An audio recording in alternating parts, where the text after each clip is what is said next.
दोस्तों, मिलिए दानवी से। एक ऐसी लड़की जिसे मैथ की क्लास शुरू होते ही नींद आने लगती है और हमारी मैडम सपनों की दुनिया में चली जाती हैं।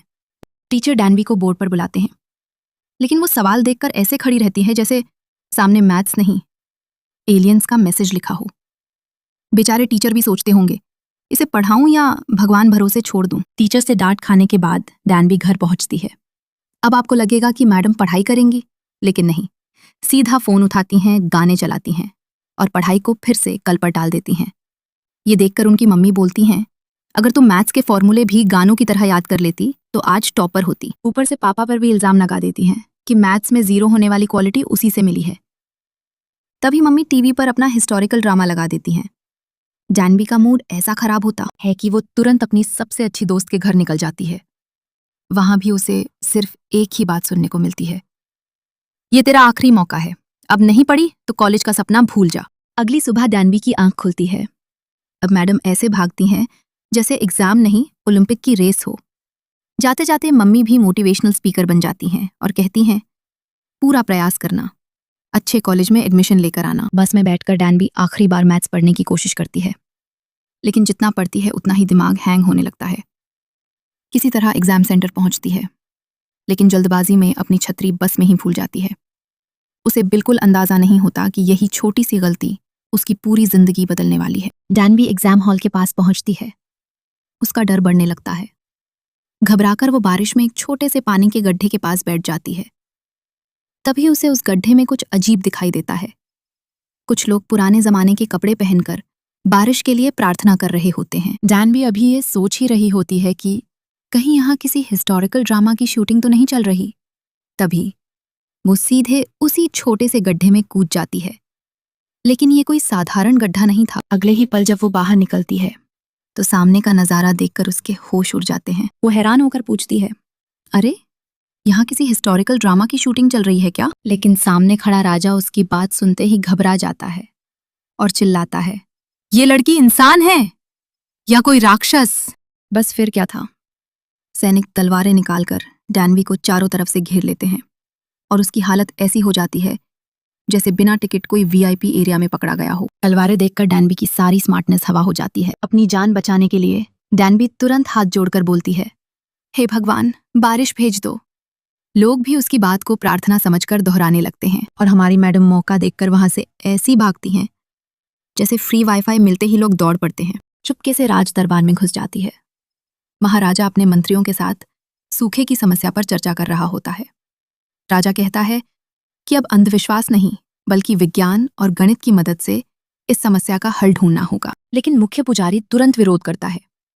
उसका कहना था कि गणित से कुछ नहीं होगा, बारिश तभी आएगी जब राजा एक खास धार्मिक अनुष्ठान करेगा।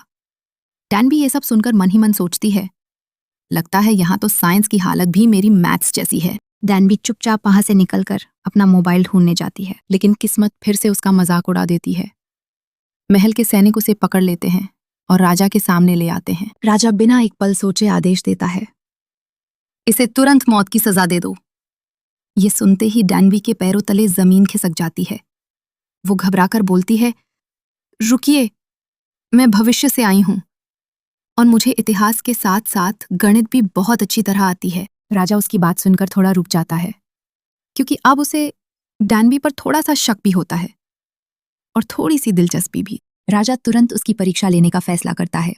वो एक कठिन गणित का सवाल उसके सामने रख देता है। सवाल देखते ही दानवी के चेहरे का रंग उड़ जाता है। हे भगवान, जिससे भागकर यहाँ आई थी वही मैथ्स यहाँ भी पहुंच गई। लेकिन ध्यान से देखने पर उसे समझ आता है कि ये तो पाइथागोरस प्रमेय का सवाल है। किसी तरह वो जवाब निकाल देती है। राजा और सारे विद्वान हैरान रह जाते हैं, क्योंकि जिस सवाल को हल करने में उन्हें कई दिन लग जाते, दानवी ने उसे कुछ ही मिनटों में पूरा कर दिया। राजा कहता है, अगर तुम सच में इतने बड़े ज्ञानी हो तो मेरे राज्य के लोगों को गणित सिखाओ। मिशन पूरा हुआ तो तुम्हें तुम्हारी दुनिया वापस भेज दूंगा। लेकिन असली झटका तो उसे तब लगता है जब उसका पहला छात्र खुद राजा बनता है और उसे गिनती तक ठीक से नहीं आती। दानवी, हे भगवान, ये तो मुझसे भी गया गुजरा निकला। अब दानवी राजा को बिल्कुल बच्चों की तरह पढ़ाना शुरू करती है। पहले गिनती, फिर जोड़ घटाना और धीरे धीरे गुणा तक। कई बार तो वो गुस्से में उसके सिर पर हल्की सी चपत भी मार देती है। बस फिर क्या था। सैनिक तलवारें निकालकर दौड़ पड़ते हैं क्योंकि किसी ने राजा को हाथ लगा दिया था। लेकिन राजा हंसते हुए सबको रोक देता है। अब एक नई मुसीबत शुरू होती है। जब भी रानी महल में आती, डैनबी और राजा तुरंत सारी गणित की किताबें छिपा देते और दिखावा करते कि दोनों संगीत की प्रैक्टिस कर रहे हैं। एक दिन राजा उसे अपने साथ भोजन के लिए बुलाता है, लेकिन महल का खाना खाते ही डैनबी का चेहरा ऐसा बन जाता है जैसे किसी ने बिना नमक की खिचड़ी खिला दी हो। वो सीधा रसोई में जाती है, अपने बैग से इंस्टेंट नूडल्स निकालकर बनाती है। राजा पहला निवाला खाते ही हैरान रह जाता है।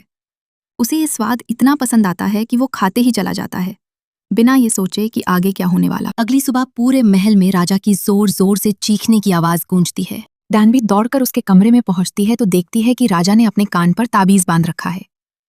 उसे पूरा यकीन था कि डैनबी ने उस पर कोई जादू कर दिया है। डैनबी हंसते हुए कहती है, महाराज, वो जादू नहीं, मिर्ची थी। फिर वो उसे समझाती है कि खाना पेट में जाता है, पेट कैसे काम करता है, दिल कैसे धड़कता है और शरीर कैसे चलता है। राजा उसकी हर बात ऐसे सुनता है जैसे पहली बार दुनिया का सबसे बड़ा राज जान रहा हो। अब उसके मन में डैनबी के लिए सम्मान और भी बढ़ जाता है। राजा अब डैनबी को सिर्फ गणित की टीचर नहीं, बल्कि चलता फिरता ज्ञान का खजाना मानने लगता है। वो उससे कहता है कि अब सिर्फ उसे नहीं, बल्कि पूरे राजमहल के विद्वानों को भी विज्ञान, खेती और नई नई बातें सिखानी होंगी। उसी रात राजा उसे कीनू देता है। डैनबी बिना सोचे तुरंत थैंक यू बोलकर खाने लगती है। ये देखकर राजा हैरान रह जाता है।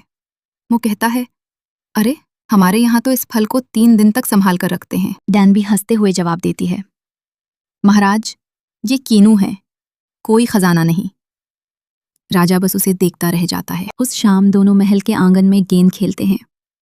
डैनबी पहली बार राजा को दौड़ने पर मजबूर कर देती है और बेचारे राजा की हालत कुछ ही देर में खराब हो जाती है। अगले दिन राजा अपनी होने वाली रानी से मिलने जाता है। तभी उसे बताया जाता है कि रात के खाने में उसे एक प्रेम औषधि पिलाई जाएगी ताकि शादी की रस्म पूरी हो सके। लेकिन किस्मत फिर से खेल खेलती है। वो कटोरा गलती से डैनबी के हाथ लग जाता है। उसे पीते ही उसका व्यवहार अजीब हो जाता है और वो महल में ही गहरी नींद सो जाती है। जब होश आता है तो वो शर्मिंदगी में बार बार माफी मांगती है, लेकिन राजा मुस्कुराकर सिर्फ इतना कहता है, कुछ नहीं हुआ, बस इसे भूल जाओ। अगले दिन राजा डैनबी को महल के बाहर घुमाने ले जाता है। वो कहता है, अगर तुम अपना मिशन पूरा करोगी तो तुम्हें बड़ा पद और एक शानदार शाही घोड़ा मिलेगा। लेकिन डैनबी हंसकर जवाब देती है, मुझे न पद चाहिए न घोड़ा। बारिश होते ही मैं अपने समय में वापस चली जाऊंगी। ये सुनकर राजा कुछ पल चुप रहता है, फिर मुस्कुराकर कहता है, तो आज से मुझे राजा नहीं, अपना दोस्त समझो। अगले ही दिन सैनिक डैनबी को गिरफ्तार कर लेते हैं। उस पर आरोप लगाया जाता है कि उसने राजा का अपमान किया है। उसके हाथ पैर बांध दिए जाते हैं और सजा की तैयारी शुरू हो जाती है। तभी राजा वहां पहुंचकर उसे बचा लेता है। वो कहता है, अगर ये सच में इतना बड़ा विद्वान है तो 2 हफ्तों के अंदर बारिश करवा कर दिखाए। अगर बारिश नहीं हुई तो इसे मौत की सजा दी जाएगी। अब डैनबी सोचने लगती है, मैं टीचर हूं या मौसम विभाग? लेकिन जान बचानी थी, इसलिए उसने इस चुनौती को स्वीकार कर लिया। डैनबी हार नहीं मानती। वो दिन रात मौसम को समझने में लग जाती है।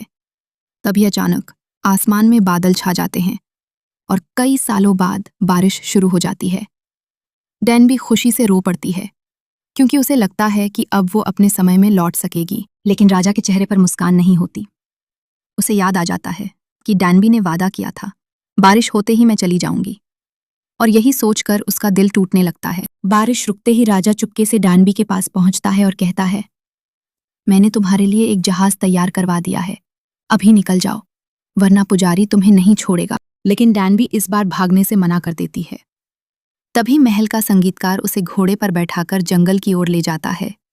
रास्ते में वो मुस्कुराकर कहता है, मुझे पहले से पता था कि तुम लड़का नहीं लड़की हो, चिंता मत करो, तुम्हारा राज मेरे साथ सुरक्षित है।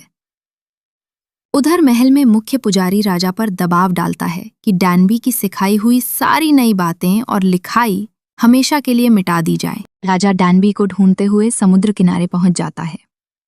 दोनों एक दूसरे से अपने दिल की बातें करते हैं और राजा अपने प्यार का इजहार भी कर देता है। लेकिन डैनबी जानती थी कि उसे अपनी माँ के पास वापस जाना है।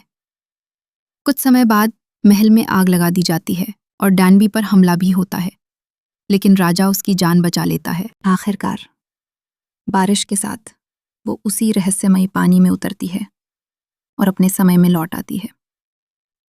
हैरानी की बात ये थी कि उसकी दुनिया में सिर्फ कुछ ही सेकंड बीते थे। वो एग्जाम देकर घर पहुंचती है और अपनी माँ को गले लगा लेती है। महीनों बाद बारिश वाले दिन एक लड़का उसे छतरी देता है। उसका चेहरा बिल्कुल उसी राजा जैसा होता है। वो मुस्कुराकर कहता है, हम बहुत पहले मिल चुके हैं।